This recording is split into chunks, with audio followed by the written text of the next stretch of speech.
Hey there, and welcome to another episode of Leading You. Now, this episode is probably something that you never thought you'd hear from me. It's something I never thought I'd be talking about on this podcast. And if you told me 5 years ago that I'd be diving into something called human design, I would have laughed and said, no, thank you.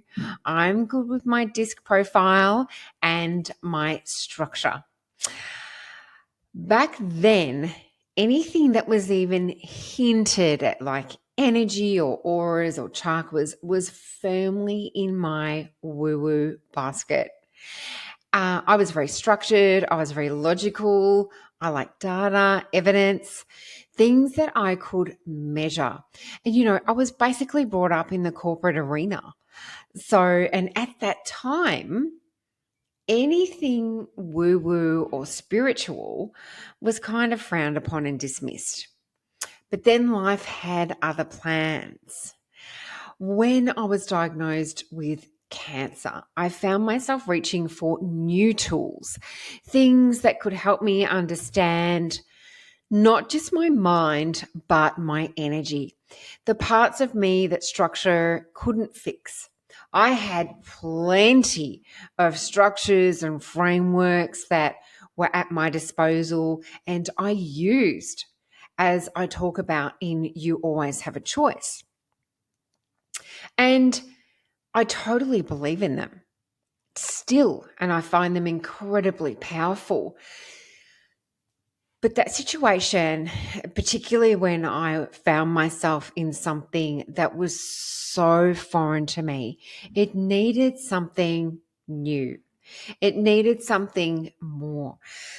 So I started, really looking into what can work for me and to help me get to where I wanted to be faster, which was, of course, cancer-free.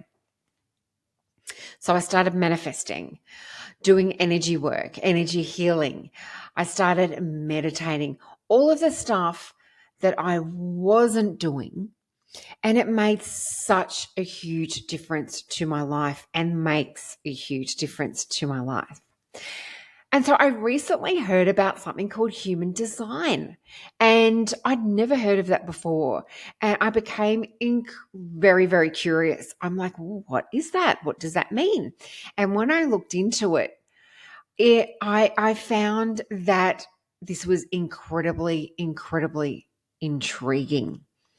And when I looked into it more deeply, I thought, wow, this is an incredibly powerful tool. Now, before you roll your eyes and think, oh my God, here we go, she's gone full crystal shop on me, stay with me, because this is not throwing science out of the window. It's not about that at all. It's about expanding the toolkit, which is so incredibly powerful, because what I discovered through human design did not replace my leadership frameworks, those that I share in You Always Have a Choice. It deepened them. So stay with me. So let me share with you what human design actually is. It's basically a self-awareness system.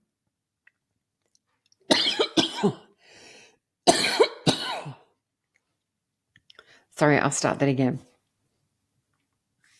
So let's start with what human design actually is.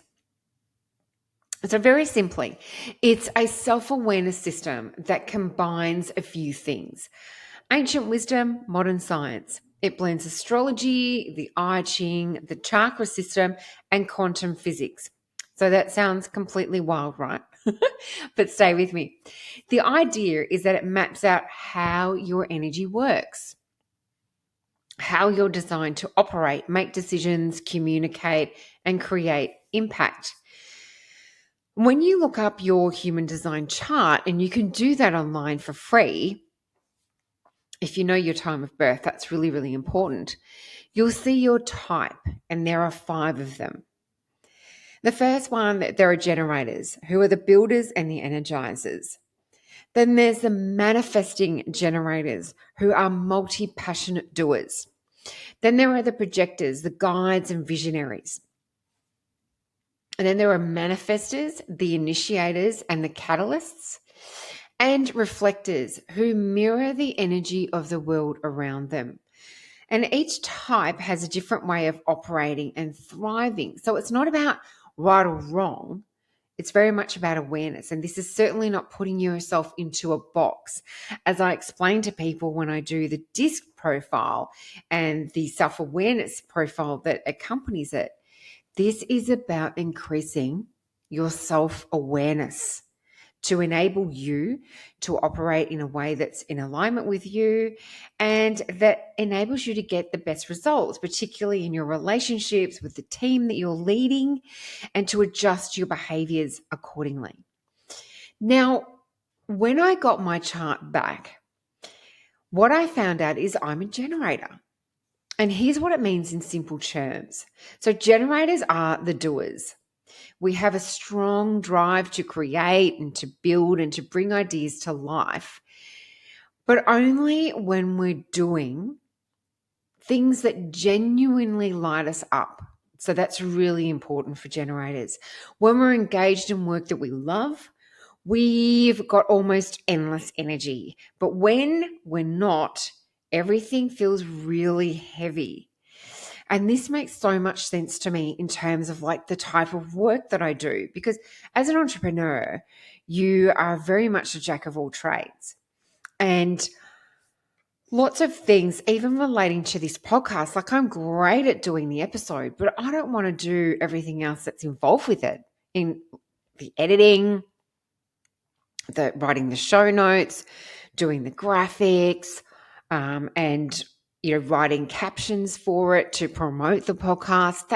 That's just not what I love to do. So I outsource a lot of that to my fabulous podcast editor, Leah, and to my VA, Jackie. Like, she's really great at that. And of course I use AI to help.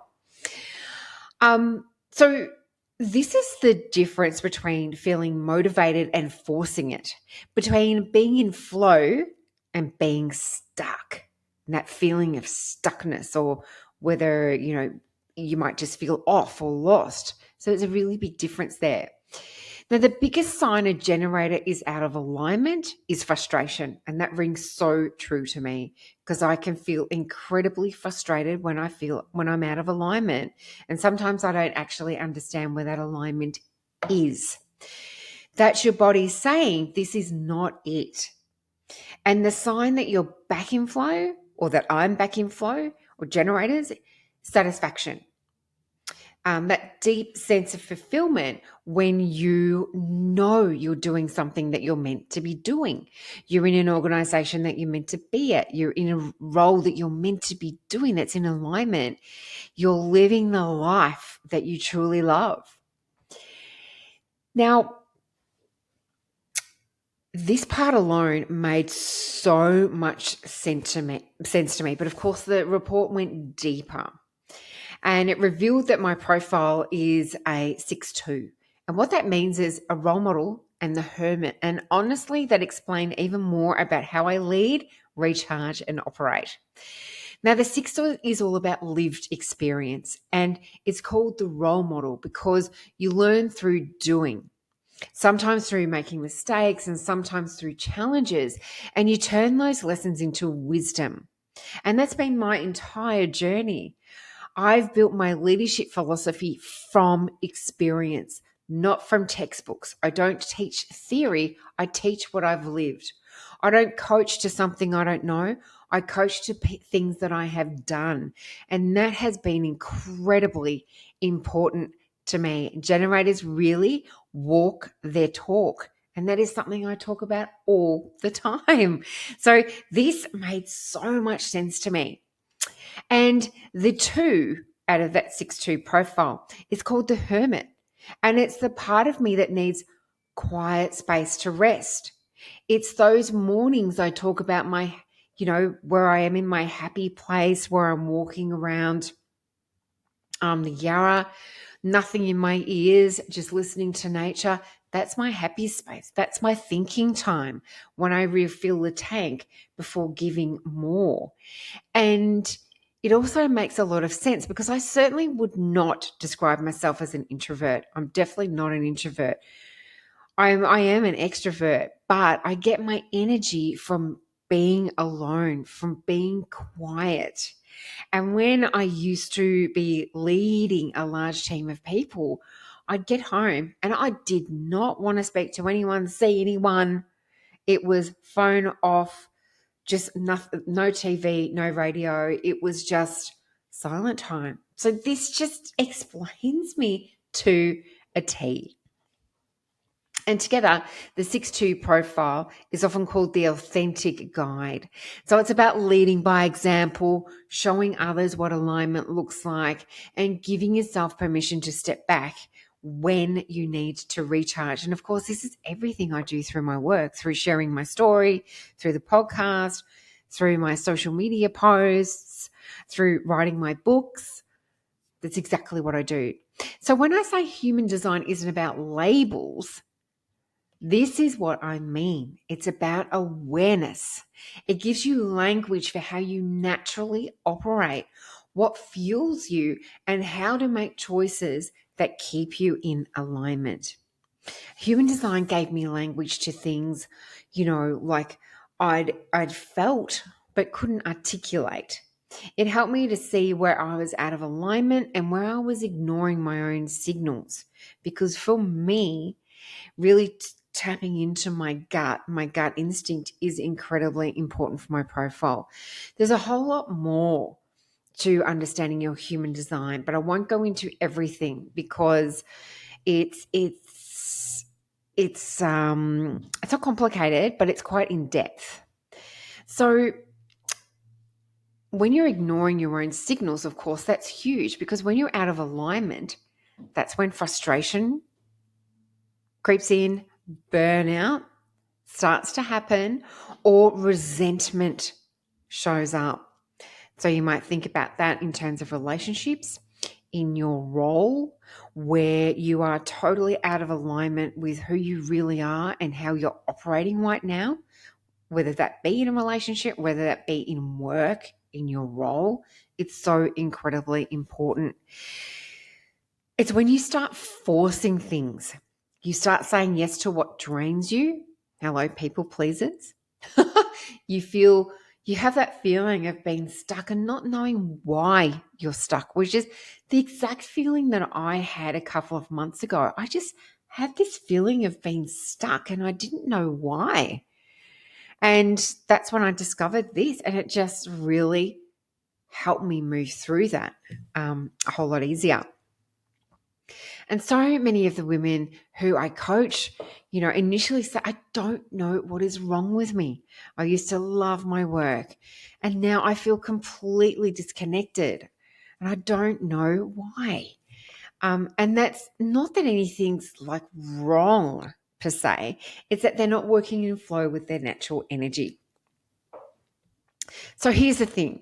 When you understand your design, you start to notice where you're leaking energy. Maybe it's constant people pleasing. Maybe it's ignoring your gut instinct. And maybe it's saying yes because you can, not because you should.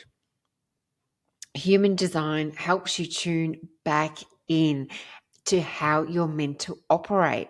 And for me, it's meant setting better boundaries, listening to my gut more, allowing myself to pause before I say yes even more. It's the ultimate self-leadership tool because it reminds you already have the answers. You need to trust your design. So how does this fit into leadership? It fits into leadership everywhere. Leadership starts with self-awareness.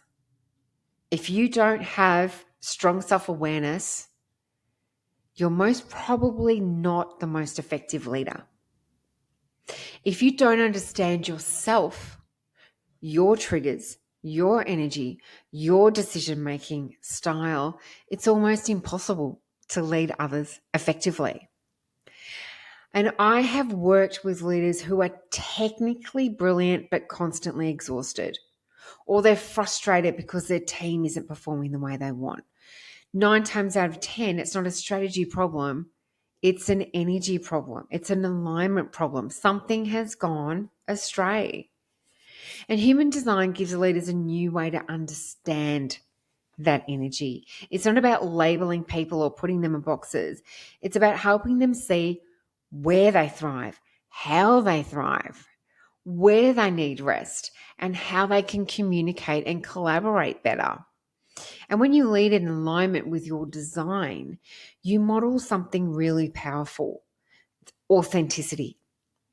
You show your team that leadership doesn't mean fitting into a mold, it means knowing who you are and what you stand for and using that to create impact. So now I'm not replacing my leadership frameworks with human design. You all know I'm still a big believer in mindset and accountability and choice, in how we communicate, in self-awareness and leading ourselves first. But what I'm doing is I'm integrating human design into my group coaching programs as an added layer, a bonus for the women who want to go deeper, because it's another way to understand yourself, another lens for awareness. And it's just simply that. Because when you combine mindset, leadership strategy, and energy awareness, that's where the real transformation happens. And this is where you can understand why you feel stuck, why you feel lost, why you're not using your voice, why you feel completely misaligned with what's going on in your life, in your leadership, in your work. This is really powerful. And then, of course, it's what you decide to do with it. And I've seen it firsthand. A client who thought she was unmotivated realized that she'd been working against her design for years. And another learned her decision-making authority wasn't logic-based, it was emotional. And once she started honoring that, things started to shift. When she started removing her soul train of thinking to make decisions from here to here, it made a whole lot of difference. And it gave her permission to do so. This is something that I found really intriguing with understanding human design, is it almost gives you permission to do what is instinctively right for you. So it's not magic, it's awareness. And awareness changes everything. Everything. So, yes, I used to think that this stuff was woo-woo too. And now I see it as wisdom. Because anything that helps you understand yourself more deeply, lead more authentically, and live in flow, that's not woo-woo. That is smart. So if you've been feeling stuck or disconnected or out of alignment, maybe this is your invitation to explore something different, to be curious, to look beneath the surface. And if this episode sparks something of you, and if you're thinking maybe this is the piece that is missing for me, you can find out more about my upcoming group coaching program, which is called the Leadership Collective Unstoppable You, at juliehyde.com.au. And I'll share the link in the show notes below, because we're starting in February in 2026. It's where we go deeper into clarity, alignment, and leading yourself first, with human design now just part of the journey. All of my other frameworks and structures are still included. This just simply complements it and is also a bit of a point of difference. Because when you lead yourself, everything else follows. So that's it for today's episode. Thank you for joining me on this little detour into the world of human design. And remember, you don't have to have it all figured out. You just have to stay curious. And that's how I, really explored and understood the power of the tools and techniques that I'm now integrating into my life and that have certainly worked for me.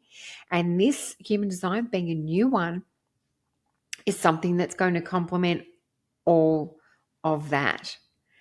So until next time, thank you for being part of Leading You. Thank you for listening in to this episode and all of my episodes. Without you, this program wouldn't be what it was. So thank you, and I'll see you again soon.